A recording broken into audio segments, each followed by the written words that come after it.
desde decía, el tema de la familia, ¿no? Como, como participación, ¿no? Y como sostenimiento de importancia, porque digamos, nosotros vamos a plantear, perdón, elementos respecto a lo que tiene que ver con el tratamiento y con el tratamiento. Entonces, si ese tratamiento queremos que tenga una continuidad adecuada, necesitamos sí o sí del apoyo de la familia. Es decir, yo me puedo romper el alma en el diagnóstico, perdón, en el equipo o en el consultorio, ¿sí? Pero si yo no tengo una continuidad, ¿no? O un seguimiento, o sea, estamos totalmente en la misma.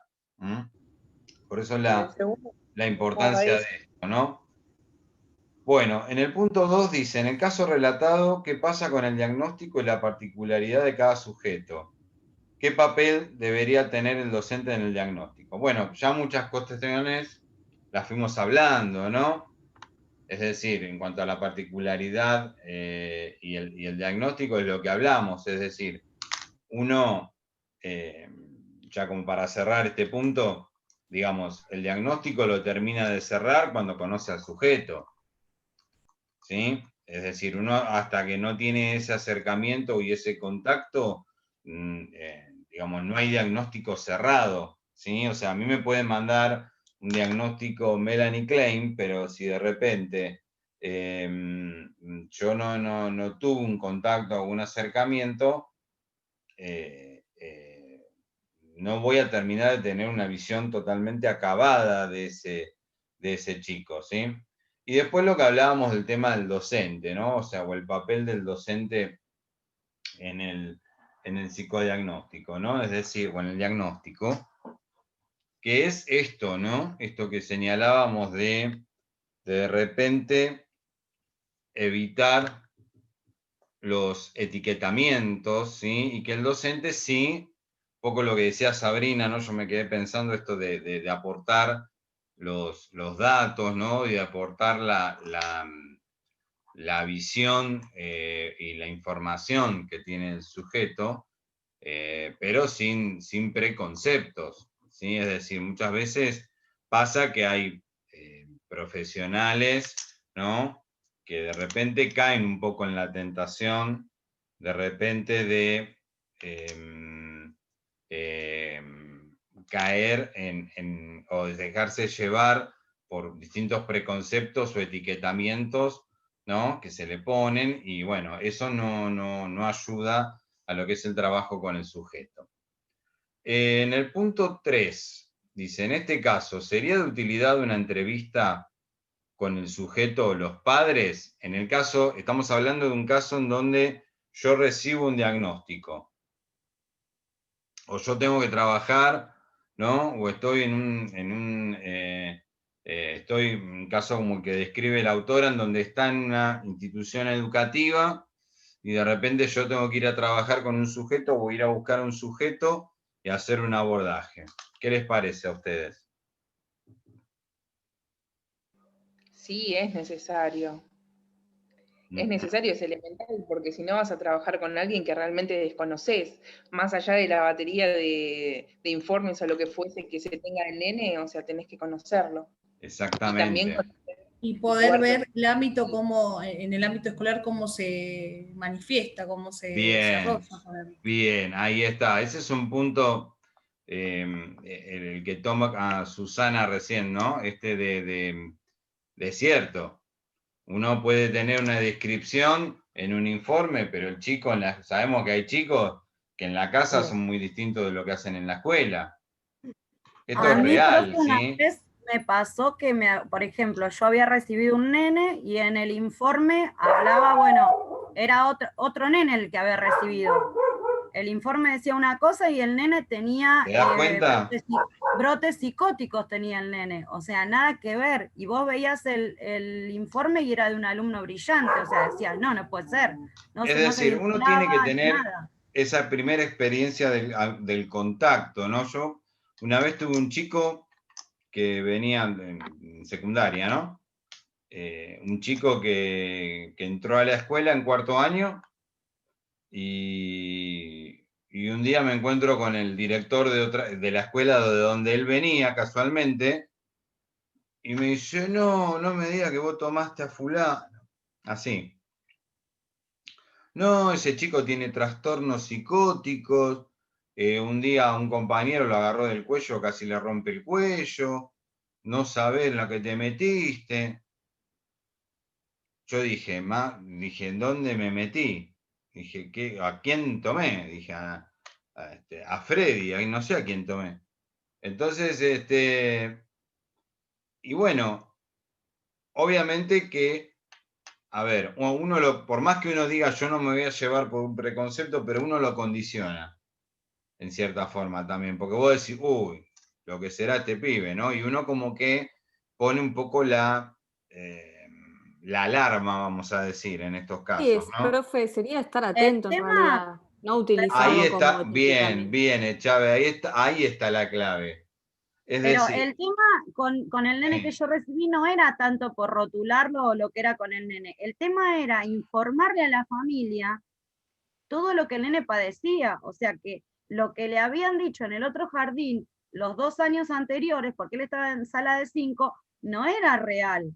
O sea, entonces la familia obviamente había una negación, te decían como que no podía ser. Claro, 2 años anteriores el nene era un nene y viene al jardín, a otro jardín en sala de 5, y era otro claro, nene totalmente diferente que no estaba ni siquiera como apto para poder pasar a primero. De hecho, hizo un año de permanencia. O sea, el camino tan difícil, no solo con el nene, sino de ir acompañando a la familia y que la familia pueda entender que a ver, que nosotros lo que estábamos haciendo era, o sea, le comentábamos lo que veíamos y terminó con un acompañante. claro, bueno, ahí está el tema también, es decir, ¿no? Porque ahí lo más complicado es lo que dice Sabrina, es decir, si el chico viene de otra institución también, ¿cómo le haces entender al padre? ¿No? Porque capaz que viene de una institución like, que digamos nunca pasó nada o venía pasando y de repente lo cambian a una escuela en donde de repente quieren trabajar de otra forma. Entonces ahí es como que queda un poco en evidencia, ¿no? El tema.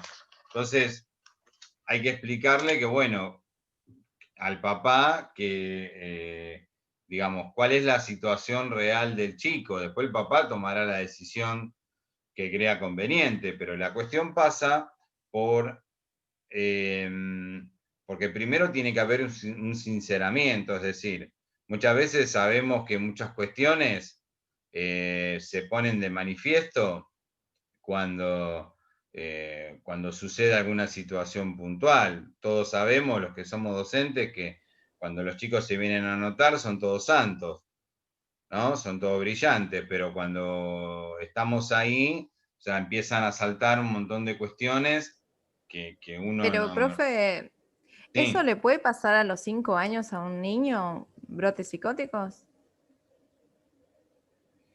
yo creo que no. Yo creo que hay que... A ver, no, yo no hablaría de brote. Yo lo que hablaría es a lo mejor ahí hay que hacer un despistaje entre un TGD o alguna cuestión de o autismo, ¿sí? Algún cuadro de ese tipo. O sea, a los 5 años es muy difícil diagnosticar un trastorno de este tipo. Aparte, pensemos que a los 5 años todavía hay muchas cuestiones que no están resueltas todavía como para hablar de psicosis, ¿sí? Pero sí ir evaluando un poco las conductas, ir viendo a ver, bueno, cuáles son las conductas que presentan como para poder entender, ¿sí? Y ahí sí, después llegar a un diagnóstico determinado o con el tiempo, ¿no? A veces pasa, por ejemplo, que te dicen, estoy preocupada porque no habla, pero bueno, tiene a lo mejor 2 años, bueno, esperemos, ¿sí? O sea, hay cuestiones que tienen que ver con la crianza. Es decir, lo que yo siempre digo, o sea, si el chico que tiene todo servido no se va a molestar en hablar, por ejemplo. Por eso muchas veces hay que tener en cuenta, ¿no? El entorno y la crianza, y esto de repente, sí, lo conveniente de tener un encuentro con los papás o con el papá, sobre todo para conocer un poco también la dinámica de la familia, ¿no? Las cuestiones que se ponen de manifiesto en esa familia, ¿sí? Sobre todo si los papás están separados o hay alguna situación puntual en donde pueda incidir, digamos, en lo que es el comportamiento del chico. O sea, hay muchas variables que tenemos que tener en cuenta. O el cambio de escolaridad, profe, El también cambio puede de influir. escolaridad, el cambio de escuela, Compañeros, claro, situaciones nuevos. familiares como algún fallecimiento, separaciones, mudanzas, que muchas veces también hay chicos que adoptan posturas muy de bebé, regresivas, ¿sí? O sea, no es, digamos, no es acá matemático, o sea, la cuestión es que entender un poco de qué entorno viene ese chico y poder entender también qué papel tiene ese chico dentro de esa familia, ¿sí? ¿Por qué? Porque nos No, el sirve para alumno que conocer al yo chico, pero también tuve, conocer un el poco. alumno que yo tuve era muy tranquilo, o sea, parecía un nene muy tranquilo y uno como que lo va viendo como retraído, pero después le agarraban como ataques. Entonces se empezó a hacer reuniones con la mamá y ellos lo empezaron a llevar a hacer, bueno, a los distintos profesionales y el diagnóstico lo dieron los profesionales por parte de donde lo llevó la familia.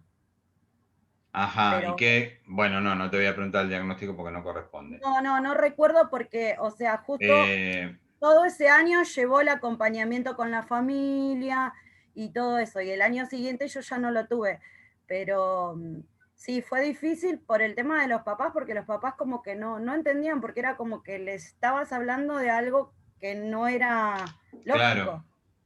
¿y usted qué sabe? Te dicen, ¿no? Y El usted qué bueno, sabe. y ellos hicieron todos los estudios, creo que lo llevaron con, no sé si no llegó no lo llegó a observar una psiquiatra, terapistas, psicopedagoga, y no sé si lo llegaron a medicar. Claro. ¿A los 5 años? Sí, 5 o 6 años, porque esto era fin de 5 años, porque él ya estuvo un año más con permanencia. Ah, tuvo un año de permanencia, claro. Hizo un año de permanencia después, y después pasó a primero con acompañante. Claro. Pero yo ya, o sea, cuando le dieron el diagnóstico, todo, la realidad es que tarda un tiempo en el diagnóstico, en dar el diagnóstico. Entonces ya fue pasando todo el año. Sí, a veces se burocratiza un montón, Claro. porque Y ya hay, después yo hay profesionales que no son lo... piolas, te lo mandan enseguida. Hay algunos que no, tienen que mandar una nota solicitando. Claro. Cuando te querés acordar, estás en junio. Entonces ya no te sirvió para nada el diagnóstico. Por eso me pareció bueno el título, ¿no? Dice, ¿a quién sirve el diagnóstico? O sea, el diagnóstico tiene que servirle a todos, porque todos intervienen en el proceso de aprendizaje, ¿no? Es decir, no le tiene que servir al psicopedagogo o le tiene que servir solamente a la maestra, ¿sí? O sea, acá la idea es que el diagnóstico sea el punto de partida para que el chico de repente pueda avanzar en lo que es su trastorno o en lo que es su problemática. Por eso la importancia de que el diagnóstico, digamos, esté bien hecho y sea certero, pero también la importancia del conocimiento con el sujeto. Bueno, el último punto habla del trabajo interdisciplinario. A ver, ¿qué importancia da la autora en el artículo al trabajo interdisciplinario?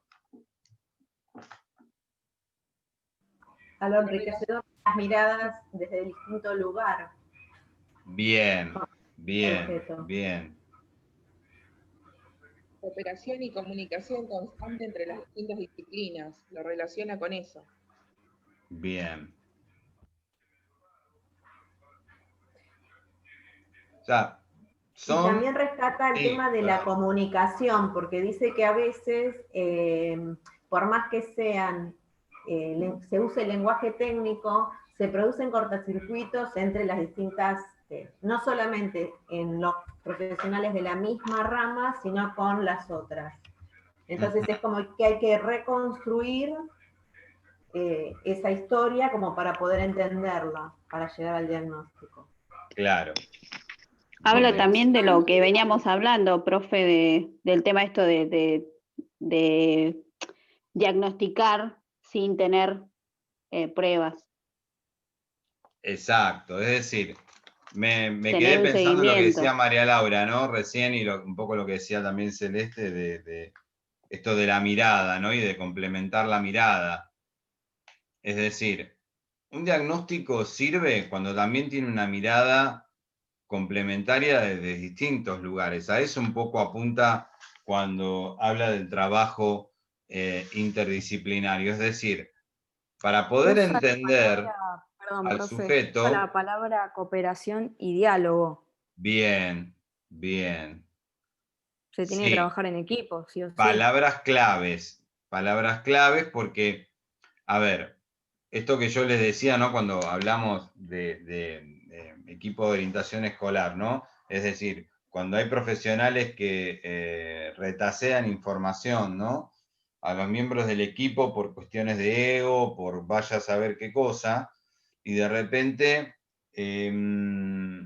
está bueno plantear esta necesidad de que la información tiene que circular, ¿sí? Tiene que complementarse, es decir, hay cosas, por ejemplo, del entorno que solamente me la va a dar el orientador social, ¿sí? Por ejemplo. O hay cosas de trastornos del lenguaje que me va a ayudar a despistar el fonoaudiólogo, es decir, hay cuestiones que yo necesito de esta complementariedad, o necesitamos de esta complementariedad, es decir, a veces también para hacer un despistaje en un caso, o en un diagnóstico, es necesario poder trabajar en equipo y no que todo recaiga, digamos, en una sola persona, porque parecería de que, digamos, también esa persona es la que tiene un poco la solución a todo, ¿no? Hay un libro que se llama El mago sin magia, ¿no? De Palazzoli, María Emilia Palazzoli, es una autora italiana, que habla de esto, es decir, el psicopedagogo no viene a hacer milagros, ¿sí? O el profesional que interviene. María Servini Palazzoli, creo que es, no recuerdo el segundo nombre, que habla de la necesidad, ¿no? Del trabajo y de la complementariedad de la participación de todos y cada una de las personas que intervienen, ¿no es cierto?, en la problemática del sujeto. Si no, digamos, no hay solución posible. Es decir, para que un diagnóstico sirva y no quede en meros papeles y en meras cuestiones, digamos, retóricas, ese diagnóstico tiene que ser dinámico, tiene que circular y tiene que tener una mirada y un enfoque integral de todos los miembros, inclusive el docente, ¿eh? El docente tiene que aportar datos también, ¿sí? Es decir, esto de que hablábamos, ¿no? Cuando Susana Cecchino decía esto de el desempeño del chico, ¿no? En el ámbito del aula y en el ámbito de la casa, ¿no? O lo que decía Sabrina también, es decir, para poder tener una mirada completa, necesitamos de la participación de todos. Y ahí sí vamos a diseñar como equipo las estrategias adecuadas para poder trabajar. Pero para poder tener un diagnóstico, ¿sí? Ese diagnóstico tiene que estar bien fundamentado. Es decir, tiene que haber un trabajo de observación, un trabajo también de recolección de datos a través de los test, ¿sí? Pero sobre todas las cosas hay un trabajo también, vamos a decir, de relación con los datos vitales o con la historia vital del sujeto. Es la única forma, de repente, de poder entender lo que le pasa al sujeto o a lo que al sujeto le sucede, porque si no nos queda un enfoque totalmente incompleto o un enfoque, digamos, en un nivel totalmente ideal.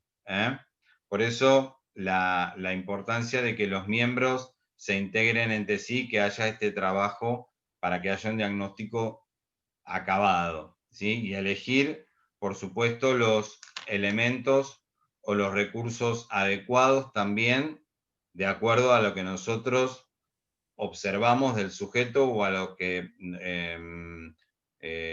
o a las características también que presenta ese sujeto, que muchas veces puede resultar que no sean las adecuadas, ¿sí? O las más pertinentes, y eso es un trabajo también un poco de descarte que se hace en el diagnóstico, porque bueno, uno va a veces sobre la marcha planificando y encontrando, sobre todo en la parte de tratamiento, los recursos adecuados para hacer una evaluación adecuada.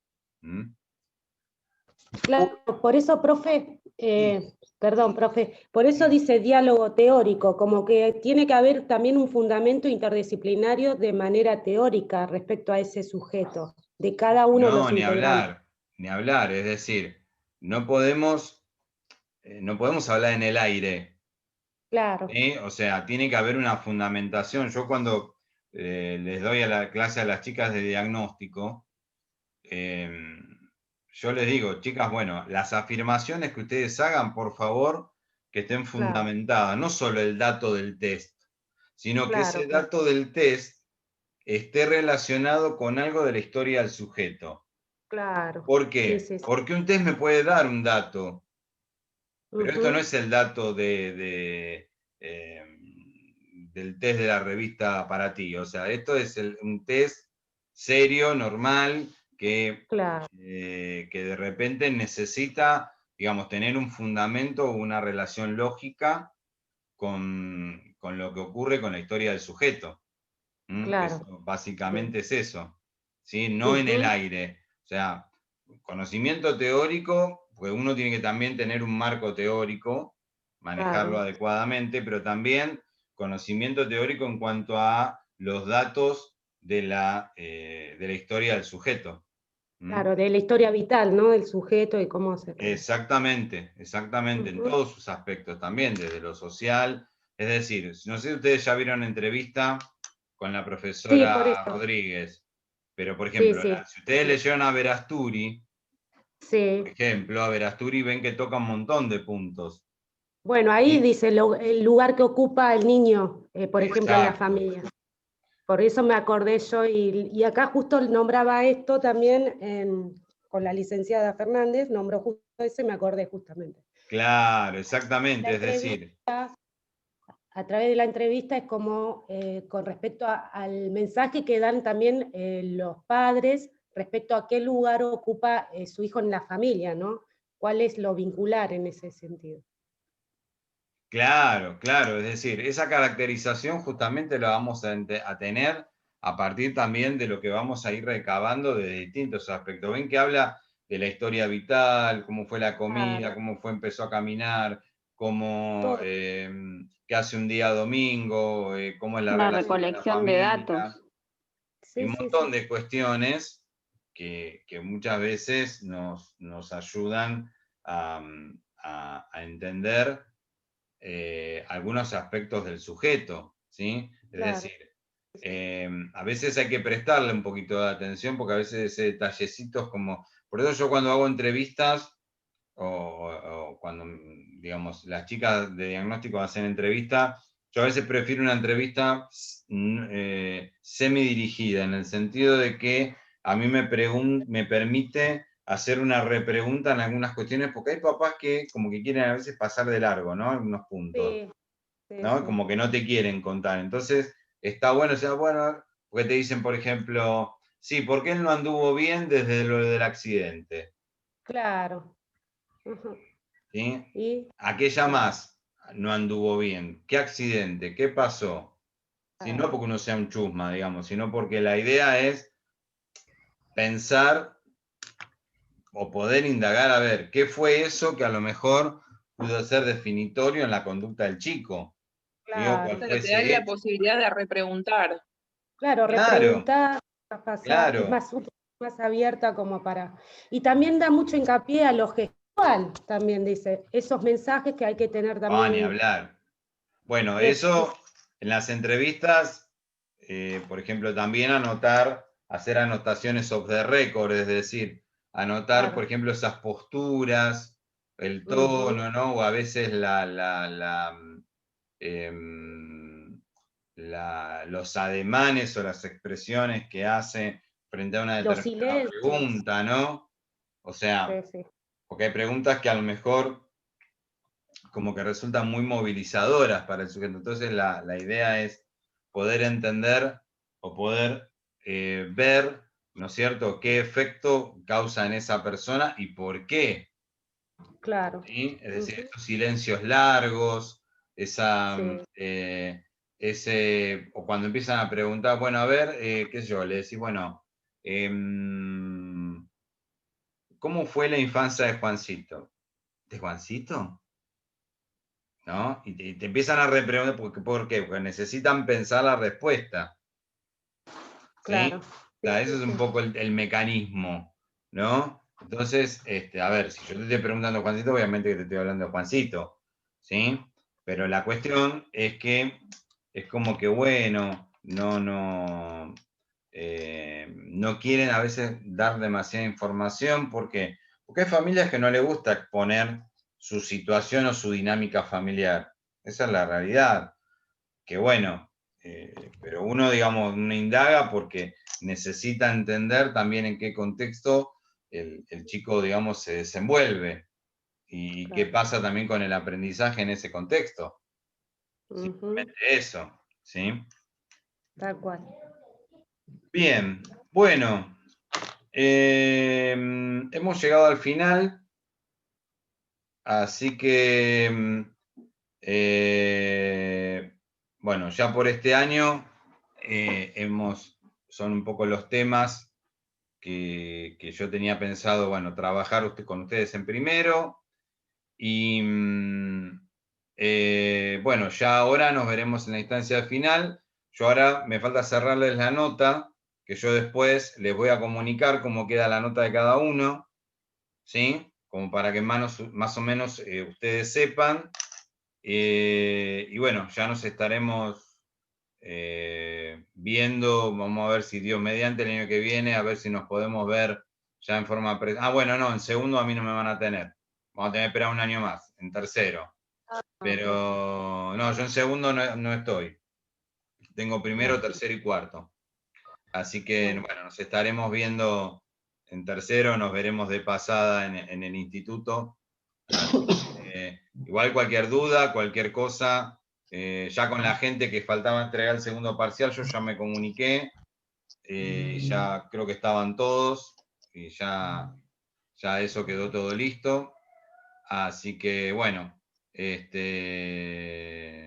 mi parte, un placer haber compartido este tiempito con ustedes. Y sí, justo Diana me está preguntando algo que yo les tenía que avisar. Sí, mañana, los chicos de los miércoles, a mí me surgió un compromiso y no voy a llegar para el horario de la materia. Entonces, yo ya les aviso, vamos a suspender el Zoom mañana, así que también de los chicos de los miércoles me despido hoy. Y lo que sí, a la gente de los miércoles, yo después le voy a mandar un video porque faltaba cerrar el tema de equipo de educación especial, de orientación escolar, perdón, en la escuela especial. Entonces, yo lo que voy a hacer es, les voy a mandar un video, una clase grabada, para que ustedes tengan y por lo menos puedan cerrar ese tema. Les pido disculpas, pero bueno, fue algo que surgió de improviso. Inclusive yo les había mandado la invitación del Zoom y todo, pero bueno, no, es una cosa que no la puedo posponer y bueno, por eso mañana no nos vamos a ver. Así que, bueno. Bueno, profe, de mi parte nada más. buenas las clases, muy agradable siempre, así que bueno, Gracias, profe. No, de nada. Conocerlo, profe. Un gusto. Algunos de ustedes me han hecho algunos elogios, algunos conceptos, así que yo los agradezco de corazón. Muchas Gracias, profe. Muchas gracias por todo. Tienen mi mail, cualquier cosa que necesitan, se comunican, a mí no me molesta para nada. Así que bueno, nos estaremos viendo. Muy agradable. Vamos a ver por Bernal, nos vamos a ver por Bernal seguro, así que nos vamos a cruzar en algún momento. Así que bueno, nos vemos, suerte. Y bueno, la gente del miércoles entonces les mando después ¿cómo se llama? Les mando la clase grabada de mañana. Bueno, gracias. Bueno, nos vemos. Chao, chao. Profe, gracias por todo. Chao. Gracias, profe, hasta luego. Chao, David. Chao. Chao.